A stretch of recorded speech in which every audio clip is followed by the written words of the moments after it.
Be thankful. I think first of all, to get more, we need to just be thankful for what we already have, especially living in this unbelievable country. In America, we call somebody poor that makes $10,000 a year. I'm sure the rest of the world would find that hard to imagine.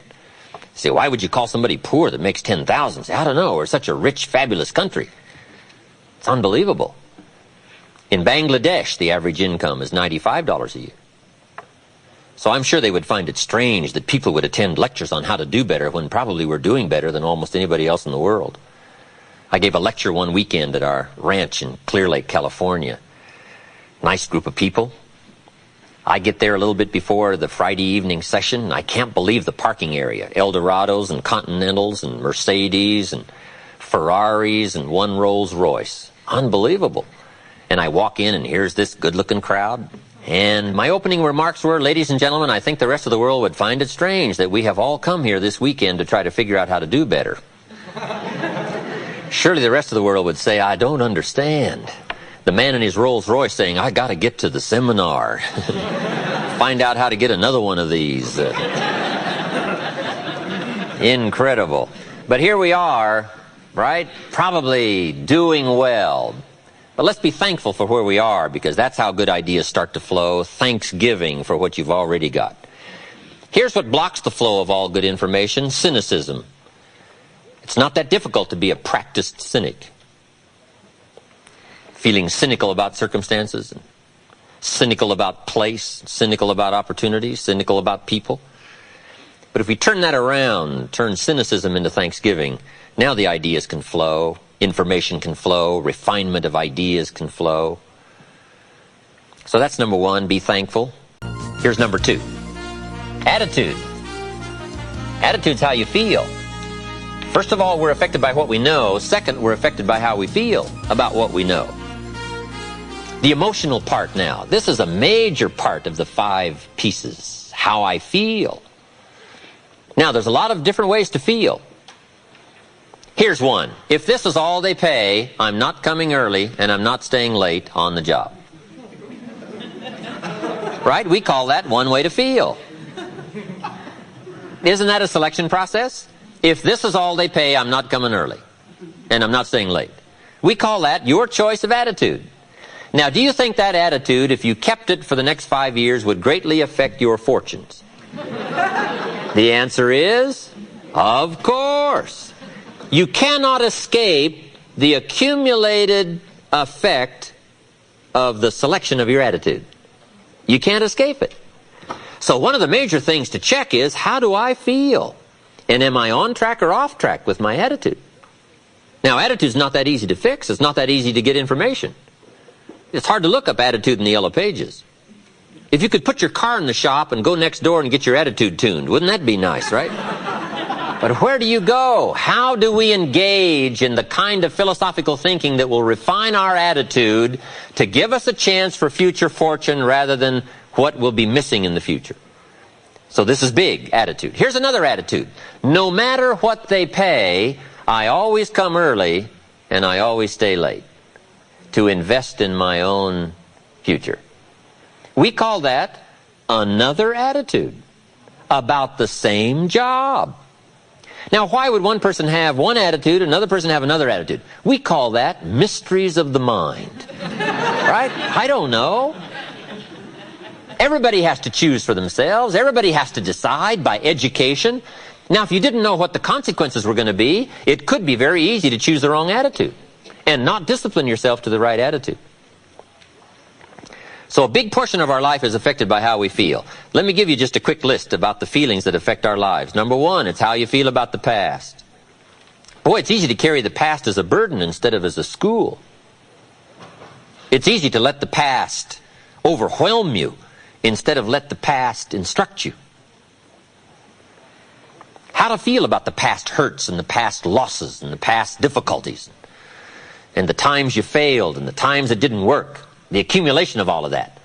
How you feel about that is going to greatly affect your future in your life. One of the major things that affects your life is how you feel about the future. Our life is affected by 2 major things. One is price and the other is promise. And it's not that easy to pay the price if you can't see the promise. I think kids are having problems these days trying to pay the price because they can't see the promise. But all of us wouldn't mind paying the price if we could have a clear view of tomorrow, next week, next month, next year. If we had the high assurance with great probability of how it's going to work out, do you think we would hesitate to pay? The answer is no. But everybody hesitates to pay if the future isn't clear. So to help the kids these days, we got to do two things. Help them to see the promise and help them pay the price. But we can pay if we can see. My karate instructor said, Mr. Rohn, you cannot believe the incredible feeling of walking down any city street unafraid. I said, let's get on with the classes, right? Hey, I will sweat. I will put myself through the paces, right? What would we do for an extraordinary promise? Answer, the most unbelievable things. Would you crack the books? Would you burn the midnight oil? Would you engage in the extra thoughts and the extra disciplines if the promise was adequate? And the answer is, of course. But who wants to read? Who wants to burn the midnight oil? Who wants to put themselves through the paces if the promise isn't clear? Important, price and promise. Here's number 3. It's how you feel about each other. It's so important. Attitude about society, country, state and city, community, family, enterprise, office, company, corporation, division. It's so important to have a unique understanding about other human beings and what makes a good life, what constitutes a good life. How you feel about each other. I've got a good phrase for you. You can't succeed by yourself. So to have a unique, refined sense of appreciation for each other is prerequisite. It takes each other to build a society. It takes all of us to build a country, to build a nation. It takes all of us to build a community. Key phrase, you can't succeed by yourself. I gave a speech not long ago to the Rotary Club of Culver City, California, and I was unusually affected by the Pledge of Allegiance that day. Big, strong voices. It's a big, strong club.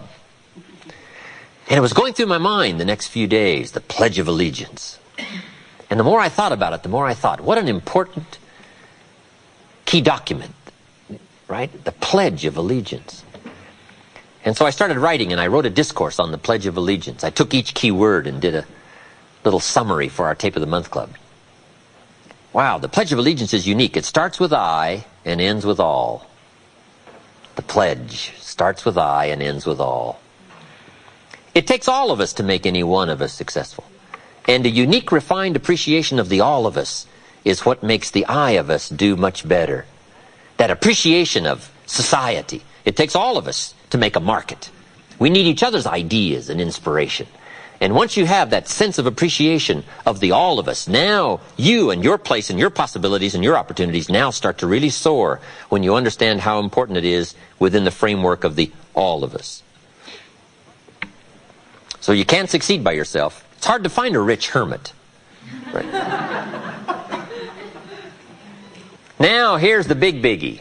It's how you feel about yourself. That's major. Understanding self-worth is the beginning of progress. How valuable are you? What could you do if you had all the skills? If you took the extra classes and burned the midnight oil, what could you do? What true value could you become? That is one of the better exercises. What could I become in terms of value? What could I really do in the marketplace, in enterprise, family, home, love, experience, marriage, friendship? How valuable could I become? Am I valuable enough to work on what all is still not functioning in my life to full capacity? If I'm operating at 20%, what could I possibly do with the other 80%? And do I have it in knowledge and worth and value and experience? Once you start understanding this part of you, understanding how valuable you are, it is a whole new experience, understanding self-worth.